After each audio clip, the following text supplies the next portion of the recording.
Trevor! Huh? Welcome back to another tier list video. Another tier list video? What do you mean? Yeah, we tier list video. We do this every week. We've never done a tier list video. In that case, Okay. what are we doing here today? We're making a tier list. It's just not it's not a thing we do. We're making a Dark Souls boss tier list. Dark Souls 1, that is.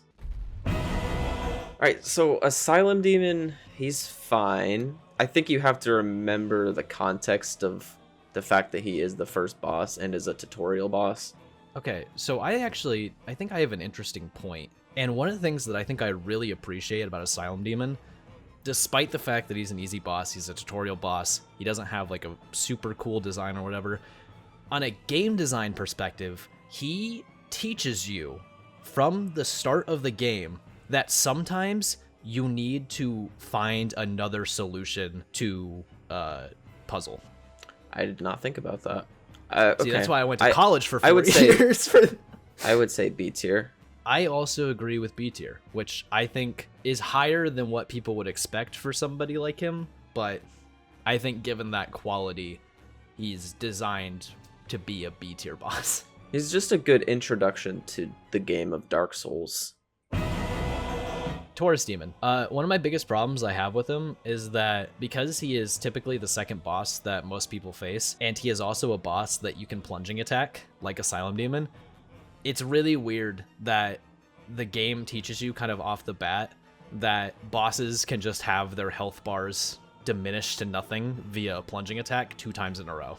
Right, so most of what I was going to say boils down to him being very derivative of the Asylum Demon. They both have demon in the name. They're both about the same size. They both just kind of wield a big blunt object. I would say C tier. Okay, we're on the same page so far because I was also thinking C tier. So Gargoyles, I'm gonna say A tier right off the bat. I don't know if you agree with that. Interesting. What is your tier, just before I continue, that you think they should go in? I was gonna go C tier. Really? I have a reason for this, but if you would like to explain. No, okay, I'll go first. So I think sometimes us being not pro Dark Souls players, but very experienced Dark Souls players, we always run through the game. We have gold pine resin, and we just DPS shred them. This is a really hard fight if you actually have to juggle 2 gargoyles and you can't just shred one before the other one arrives. It's a really hard fight. I think it's the first actually really difficult part of Dark Souls. It has a cool arena, a good music. It's a nice change up from the first 2 bosses. That is so interesting, because everything you just said is my exact reasoning for why I rank them as C tier, but for like opposite interpretations. Okay. I see them as a C tier boss because of the fact that for an early game boss, they are, if you are not experienced at the game, one of the hardest bosses I feel like you will face in the early game, because you are having to juggle 2 of them on a arena that it has no walls. You can just fall off at any time. They have massive AoE attacks that cover the arena that sometimes back you into a corner. I feel like this is where a lot of people who aren't in it for the grind would give up at the game. I don't think we're going to reach an agreement here, because we are seeing the same things. We're just seeing them in different ways. I think we should just split the difference and put them in B tier. Moonlight is an interesting boss. I'm going to go hard stance here and just immediately say I classify Moonlight as a D tier boss. I would agree. I don't think we have to spend too much time on Moonlight. Every build other than a magic build or like a ranged build, if you're doing that, will not have any way to deal with Moonlight other than wait for her to land. And that's pretty much it. It's dodge attacks until she lands and then you attack her. So Stray Demon is gonna go right to D tier. Okay. I can't even give him the same credit that Fire Sage gets for having like a different effect on him. He does, I guess, have a different moveset from Asylum Demon, but you fight him in the same place. He looks basically the exact same. He's really annoying to fight. I don't really have anything positive to say about Stray Demon. Just not a good boss. Okay, fair. I was kind of going the exact same thought process, but a little bit different. Demon Fire Sage is a required boss, and therefore I consider his as being like the first, technically. Like I consider him to be the original, and then I consider Stray to be the copy. He feels like an amalgamation of both Fire Sage and Asylum Demon put together. Yeah, D tier he is. So I'm going to put Capra Demon in S tier, honestly, because I think that he is a fantastic boss. Any questions? Did you forget the 2 dogs that are in there with him in his tiny, tiny arena? All right, fine. You've convinced me. A tier. I'm just waiting for the bit to end, hoping that it ends. Well, here, how about this? You give your reasonings for why you don't like Capra Demon, and I already will counterpoint did. them. Okay, we'll go point by point. Tiny arena. Yeah. Big boss. Unrewarding to beat. Gives you the key to the depths. Dog minions. Get good. Can we just put him in D tier? Fine. He goes in D tier. Thank you. You win this one, okay? I'm going to say C tier, in my opinion. Really? It has really high health pool, which makes it annoying to fight. And it's really boring to fight because you essentially just have to bait this one attack over and over. It gets very repetitive very fast. I was going to say he was at least B tier because, first of all, his tail weapon is, in my opinion, of the bosses we've covered so far, being only Bell Gargoyles that has one, the coolest tail weapon that you can get in the game so far. I guess saying it's the coolest tail weapon doesn't make sense. It's probably the coolest special weapon you could have up in the game so far, because you have access to like the Drake sword, maybe the Black Knight weapons, which are like fine, but I personally just think the Dragon Great Axe is like pretty dope. To convince me to get him out of C tier, you have to give me a positive about the boss itself. Moving on. So Quelaag is an interesting one to me because I have to like step out of my own personal opinions with Quelaag. I find her to be kind of difficult for the point where she's at in the game, especially because she's the first boss to have lasting arena effects that you have to like juggle on top of keeping track of her and her attacks, because you can just straight up back into one of those lava pools and die. It looks like you're hovered over B tier.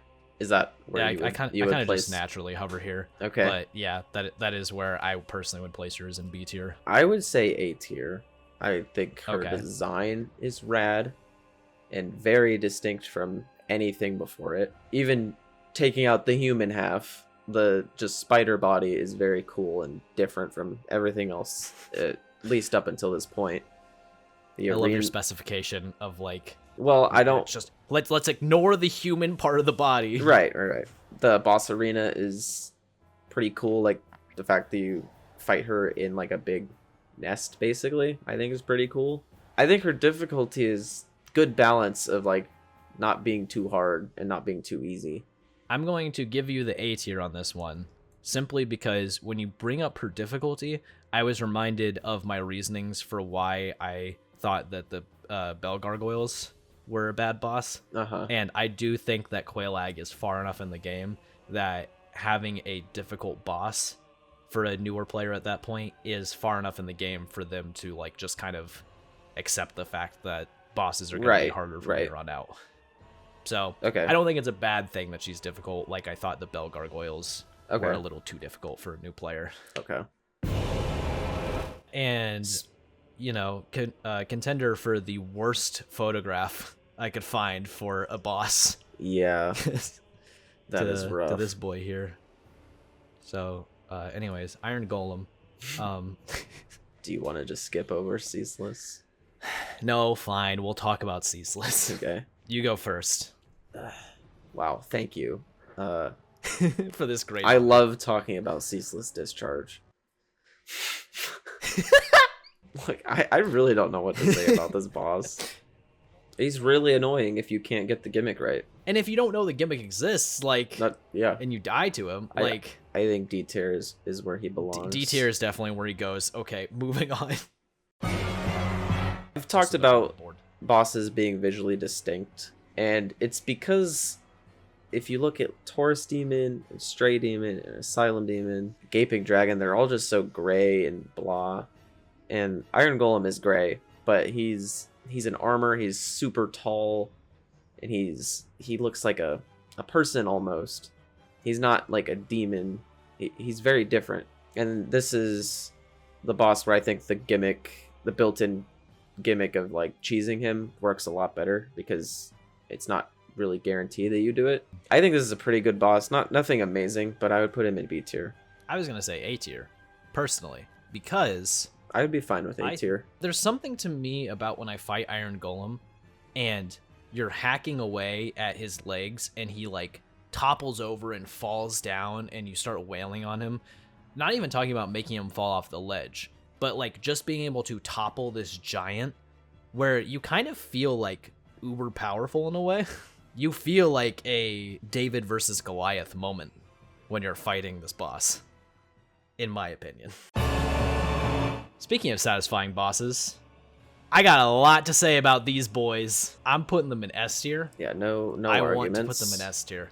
One of the things I think I appreciate about Ornstein and Smough is that, unlike Bell Gargoyles, where it's almost like annoying to juggle two separate bosses at the same time, Ornstein and Smough having like different movesets and like different AI to the way that they interact with the player makes it really interesting, and a boss that is pretty much never the same. Like between attempts fighting them. Yeah. It always goes a different direction. Yeah. And it's like, it's a boss that forces you to really, really learn how both of them operate so that you can single out one of them to attack. It's kind of insane that they haven't even come remotely close to making a duo boss fight as good as this one, because they have tried a lot of times to make duo boss fights work. And I think the closest they've gotten is the Throne duo in Dark Souls 2, and that's not even anywhere near ONS in terms of quality, because duo bosses are almost always identical or extremely similar to each other, but Ornstein and Smough are so different. Smough is the big brute that's slow, and Ornstein is fast and has range capabilities. They complement each other super well. It's not like you're fighting clones of each other, which is really boring and makes it hard to single one of them out. Yeah, I mean, they're super unique, not just from a fighting perspective, but like, God, it sounds so weird. I almost want to say personality, but like, they don't like talk or do anything. But like the way that they treat the player, it feels like they have like different goals in mind, you know?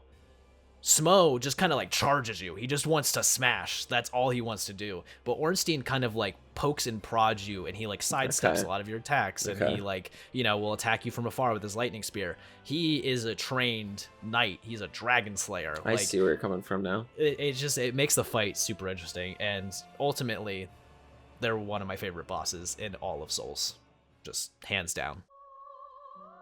Gwyndolin it's a very unique boss, like Moonlight, but he's actually engaging, unlike Moonlight. I don't think he's a D tier boss, but he's definitely not like a high tier boss. He has 3 attacks, and all of them, once you know what to do, are very easy to avoid. I'm gonna say C tier. I don't disagree with C tier at all. I really don't think I have much else to say about the fight, because realistically, this fight is even more boring than Moonlight in the sense that you are just running down an infinite hallway, and it really is the same 3 attacks over and over and over again. And unlike Moonlight, who like will attack until they give you an opportunity to attack back, and then you can fight them or whatever, Gwyndolin literally just like teleports away the minute you get a chance to attack and just elongates the fight. Yeah, rough. I can't go any higher than C. Okay, so Priscilla's S tier. So I was thinking more of B tier, or maybe A tier for the vibes. For the vibes. But like mechanic wise, she's not fun. It's not fun fighting an invisible boss. Okay, see, I find the invisible boss thing to be kind of a positive, only because it changes the way you fight bosses, and it fits her a lot more, because her entire thing is she's like peaceful. She doesn't want to fight you. you only fight her if you attack her first. And so because of that, she's not like some hyper aggressive, like super awesome fighter. She's kind of just like a delicate, invisible princess almost. So the mechanic of her being invisible would be a bad thing, but I think it's kind of cool the way they implement it because you can see her footprints in the snow. Okay. And so if you catch on to that, then it's not that I can't see where she is. It's that I can't see when she's attacking. It feels a bit unfair at times. Taking her biases out, where would you actually rank her? As a boss herself, I'd have to say B tier. Okay. That brings us to Seath, and Seath is awesome. Maybe the coolest boss? I don't know if that's... He's up there. Can you top dog with sword in mouth? This is tough. My gut says A, but like I can't find a reason to not say S. So I guess I'm going to say S. I don't think there's anything bad about this fight. My gut for some reason just says A, but I'm not going to listen to it. I say S specifically because I think it's cool that Seath is the only boss in the game that has a different intro cutscene to his fight if you do the DLC before fighting Seath, and he like actually acknowledges you because he remembers you from the past and saving him, but he still fights you to protect his owner. Yeah, he's S. He's S for Seath. That's where he belongs. So Pinwheel, I just don't even really know what to say about Pinwheel. He has a unique aspect to him that he is a boss that typically you will fight later in the game. Later than you're intended to, maybe. Yeah, but you can fight him right off the bat, which I find super interesting. Because he also drops you an item that if you are a new player, really helps you out. I will say I don't think he's intended as an early game boss. Because of the area before him. You're not supposed to drop straight down to him. You're supposed to go through the area normally, and the area he's in is not suited for a starting character whatsoever. His music is really cool, and his arena is really cool. His concept is really cool. Have you seen the concept art for what Pinwheel actually looks like underneath his I have cloak? not. So he has the mask of the father, the mother, and the child. Underneath his robe, the way that Pinwheel would look without the robe on is it's actually 3 huddled masses of a father, a mother, and a child all on top of each other, making up like the 6 arms that are shooting out of him holding the rods and stuff. Like, wow. So it's kind of gross. Are the factors outside of the fight itself enough to drag this man out of D tier? Yeah, I'd say so. I personally rank him C tier. I would agree. Congrats, Pinwheel. He got saved from the D tier. D tier for me, along with Stray. Really? He's just kind of the same as Stray. I feel like you're going to disagree with me based on what you said earlier about when we were talking about Stray. Yeah, I mean, I personally see him as the original to Stray. I mean, look at these images I got of them. They're literally in the same pose. Okay. Just ignore Stray Demon. He still looks the same as Asylum Demon for the most part. I mean, I definitely rank him lower than Asylum Demon because in terms of boss originality, he's literally like a copy with a slightly different moveset. I don't hate C tier. I just disagree with it, but I'm fine with it if that's where you want him to be. I'm trying to evaluate these 4 here and see if I despise him enough to put him in the same tier as them. That's a great way to look at it. I honestly don't think he belongs in that same tier. Looking at the 4 bosses that are down there, I don't think he's on the same level. I would say low C tier at best for this boy, but right. I don't consider him to be D tier. We'll reorganize at the very end. Centipede Demon. Oh my god. It's hard to put my feelings on Centipede Demon into words. I have to go D. Really? I personally have to go D. I hate his arena. From the standpoint of somebody playing through the game their first time, I think that his arena is by far the worst. Because you are almost encouraged by the fear of the lava causing extra damage to you to not leave the wall you're hugging to start out with, which in turn causes his AI to basically just spam his arm attack moves at you that is really and annoying. over and over again if you don't know or aren't experienced enough to be able to roll through the lava so you don't die from the damage it gives you and be able to dodge his attacks at the same time to get to an area where you can fight him normally, he sucks as a boss. He is the worst. Hard disagree with you. Not because I love this boss or anything. I just feel extremely strongly that this boss does not belong in the same tier as those 4. Looking at Moonlight, I dread fighting Moonlight. Stray, I dread fighting Stray. Capra, I definitely dread fighting him. Ceaseless is just dumb. I don't dread fighting him. He's really stupid. Ceaseless is just dumb. I just don't think Centipede Demon, he's an okay boss. He does not belong in the same tier. I would put him in C tier. Give me one positive about Centipede Demon. Find one nice thing to say about Centipede Demon. Okay. And I will move him up into C tier. The mechanic of him dropping the ring is neat. Do you mean him giving you the ring, or the Like, fact that you can cut off his appendages? The fact that you can cut it off and get it. I don't feel like I did enough. I'll give you the appendages. Okay.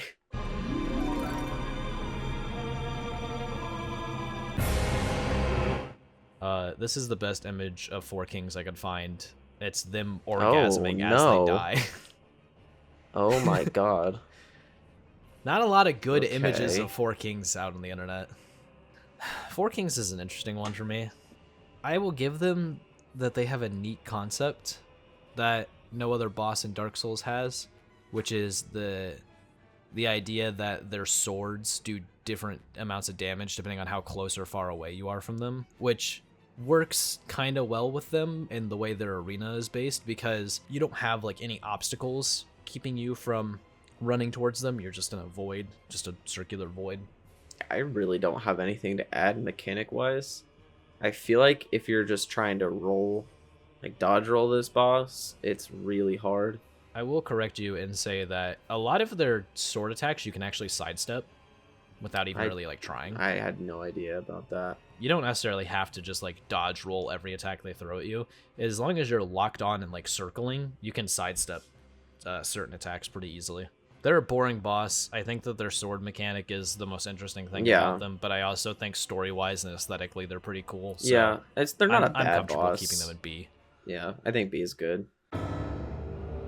Just strictly on the mechanics of the boss, I would say C, and I might even be convinced D. Interesting. But the aesthetic of Nito and the boss room is so freaking cool. I'm thinking A or B. Okay, you've said every letter but S. I said the mechanics of the fight are C or D, but everything else is so good that I want to put them in B or A. I feel like fighting Nito is really boring, and it's just obnoxious more than anything. Like, especially if you don't know to, like, just hang out by the entrance.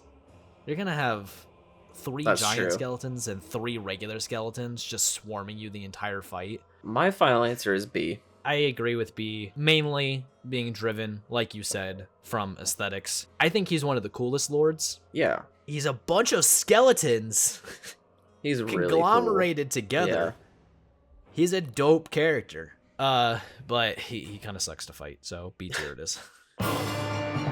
Seathy boy! I'm gonna have to put Seath in A tier? Yeah. Yeah. And my reasoning for it is aesthetics is a huge one. It's the most unique looking boss in the game. I mean, if you look at this list right now, he is like the main one that stands out to me. Yeah. There's a lot of red and gray, and then Seath. He has a very cool design. He's very unique. He has a really cool backstory too. Like, everything aesthetically lines up super well for Seath. And I don't hate his boss fight either. No, the mechanics aren't... They're not the best, but they're not holding it back like Nito. Right. He mainly fights using AoE attacks, which other bosses use AoE attacks, but that's his main form of attack, which I think is pretty cool. And I don't know if any other boss... He's very unique visually and just the way his fight plays out.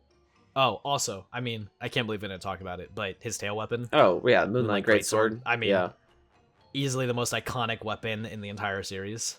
So...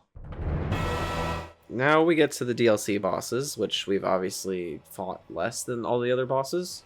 Sancuary Gaurdian is really freaking annoying and stressful to fight. Like, for being the intro to the DLC, I guess I always expect him to be easier than he is, but he is really hard. I would say can inflict... And toxic, is it? It's not poison, it's toxic. No, he can inflict toxic with his tail. I went into this thinking B tier, but yeah, I remember the toxic, and he's C tier. Yeah. Design-wise, pretty cool boss. He's pretty cool, yeah. I think one thing that I like, and this is like super stretching, but one thing that keeps him from being super D tier for me, is I think it's cool how they combine his moveset with his arena, because it's not something they do with a lot of bosses in this game. Like, a lot of bosses are just kind of in their boss arena. They don't really like take advantage of it very much. But he is specifically in a pool of water that he then can shoot lightning attacks at you from, cool. Which spreads out across the water. It is annoying, but it's a cool thing that it's annoying. A cool thing that a lot of bosses don't do. So the rule of cool overrides the rule of cool annoyingness.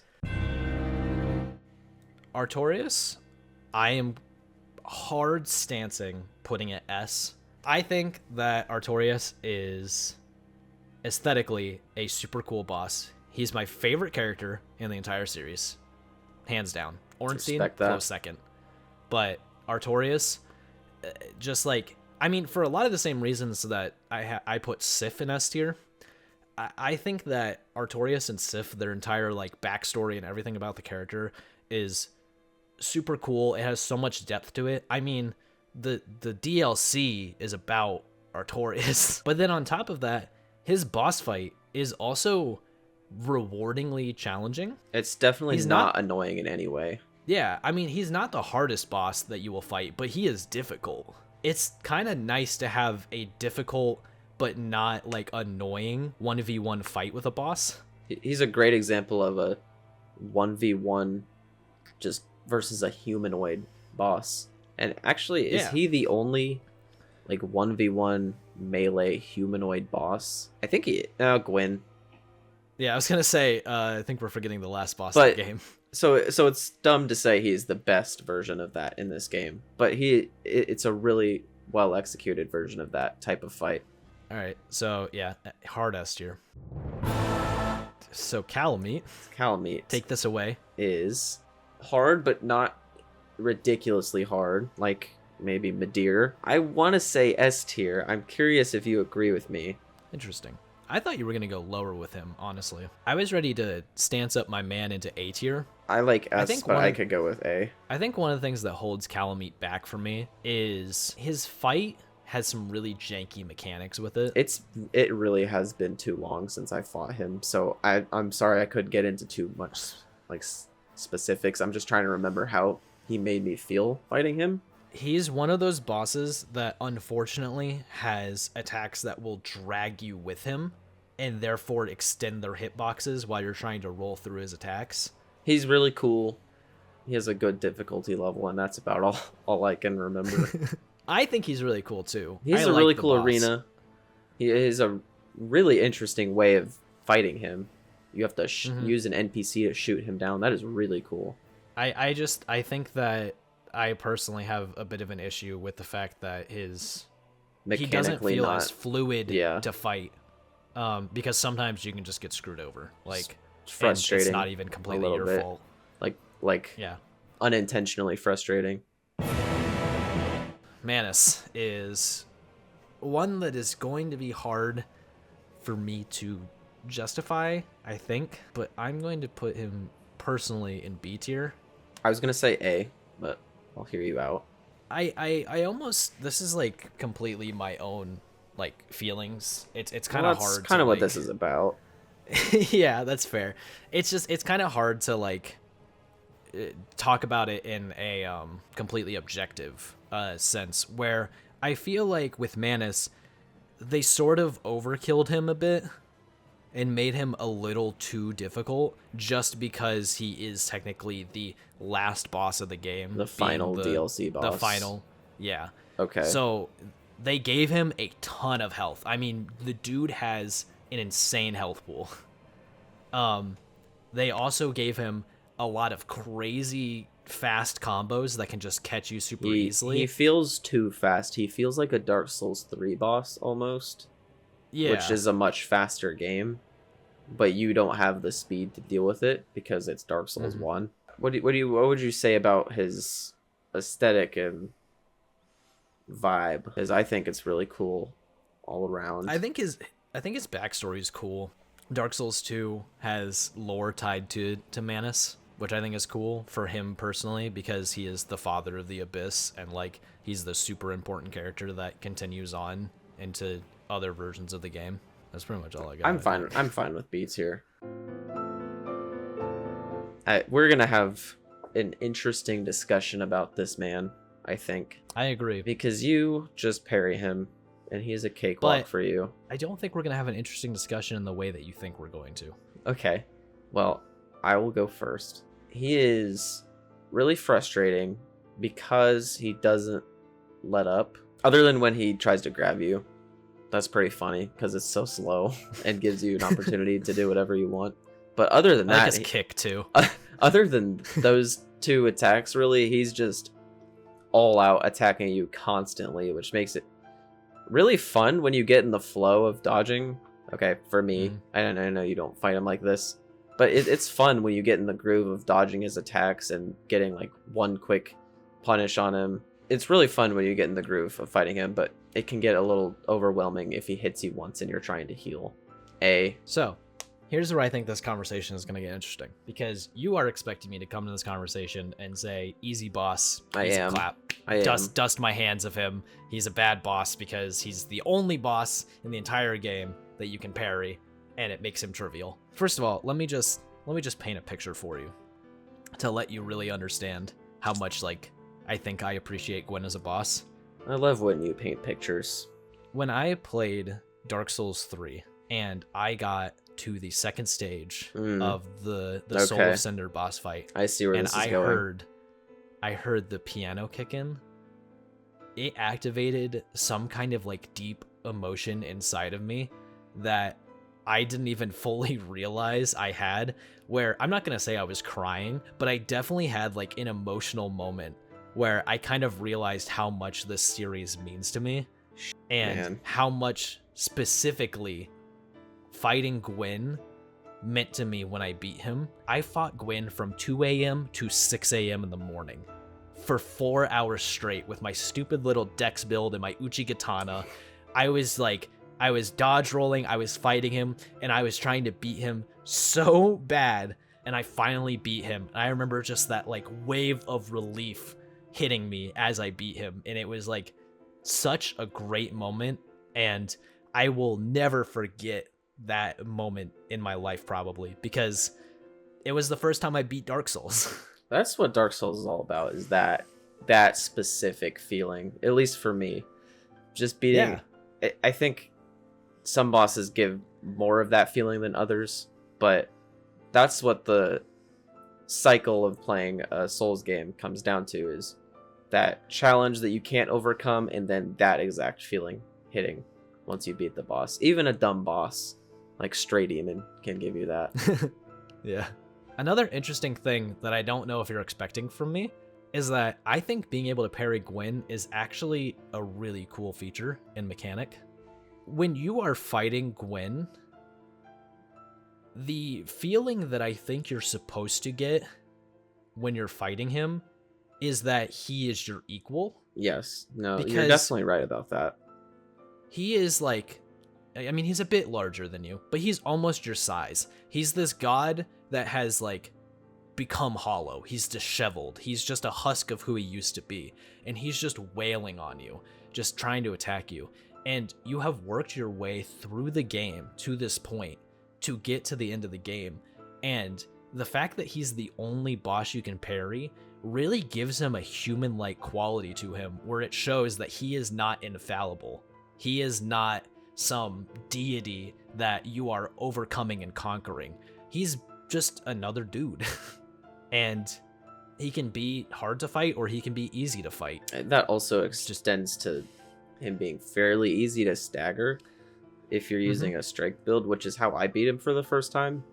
I don't think I spent nearly as long on him as you did, because I had a terrible build for him. Plus 15's Whitehander kind of does the trick. While being one of the hardest bosses in the game, he feels most on your level as any other boss in the game, which is incredible. The main reason I don't want to put him in S tier is just because I think that they made him a little too difficult to heal on. Right, and that's kind of what I was getting at initially. There's a delicate balance you have to strike, like a line you have to find, where it's like really hard, and then there's unfair right above that, and I think that goes a little bit into unfair territory. I think A tier is a perfect spot for him for all the reasons we mentioned, but then the fact that he's also not like a perfect boss in any way.